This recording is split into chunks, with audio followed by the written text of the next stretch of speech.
Millions in China have been affected by human metapneumovirus, HMPV, but doctors say that the virus is not as serious as COVID-19.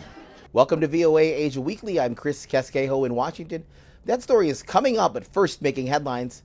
South Korean authorities detained impeached President Yoon Suk Yeol early Wednesday. The move ends a weeks-long standoff.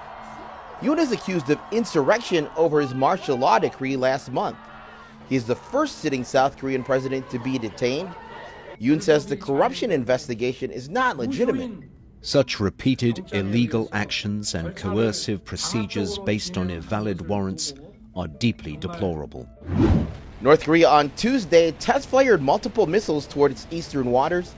It's the second demonstration this year ahead of Donald Trump's return to the White House. South Korea's military says the short-range ballistic missiles were fired from a northern inland area and flew about 250 kilometers. Vietnam and Russia signed an agreement on nuclear energy Tuesday during a visit from Russian Prime Minister Mikhail Mishustin to Hanoi. Vietnam wants to restart its nuclear energy program to boost power generation for its growing industrial sector, a driver of its economy. Indonesia's government plans to set a minimum age requirement for children to use social media. In the meantime, Jakarta will issue a regulation for digital platforms, including social media companies, to adhere to child protection guidelines that have yet to be outlined. Many parents have expressed support for the proposed law.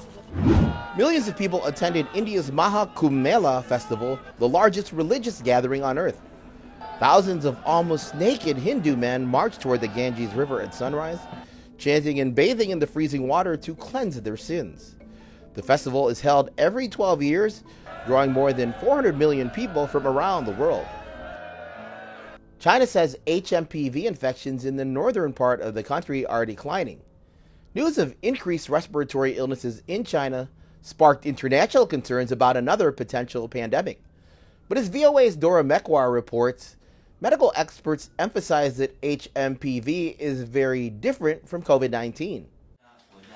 China reports that infections of flu-like human metapneumovirus, known as HMPV, are down in the northern part of the country.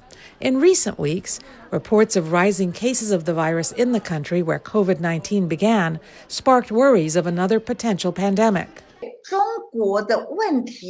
International scholars are calling on China to disclose pathogen information and conduct genetic research to confirm that it is not a new virus.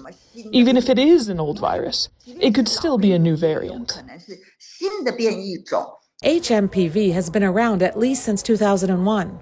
It's a very common virus that we see every year. Most children by the age of 5 have already had the disease.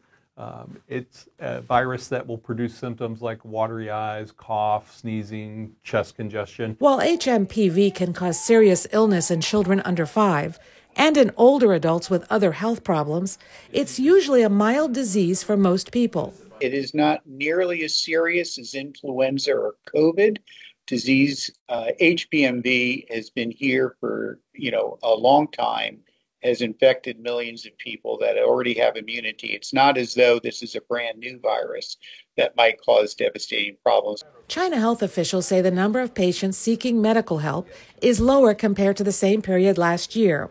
Auwerter says the Chinese might be more susceptible to HMPV because China enforced more stringent COVID lockdowns than, for example, the United States during the pandemic. They stayed home, refrained from work, wore masks. So the usual cycles of acquiring an infection, for example, during the respiratory season of winter, people didn't get infected, so their specific immunity, they weren't boosted. And so there was a larger population that might be more susceptible. There is no real treatment or vaccine for HMPV. The doctors say any patients who have trouble breathing should seek medical help. Dora Mekwar, VOA News, Washington. Visit voanews.com for the most up-to-date stories. I'm Casquejo. Finally, fields of hope for farmers in Thailand. A rice farmer transformed more than 2 acres of land into a colorful canvas of murals. Tanyapong Jai Kim used rice paddies to create images of a red dragon, dogs, and cats after a flood destroyed his farmland. Thanks for watching VOA Asia Weekly.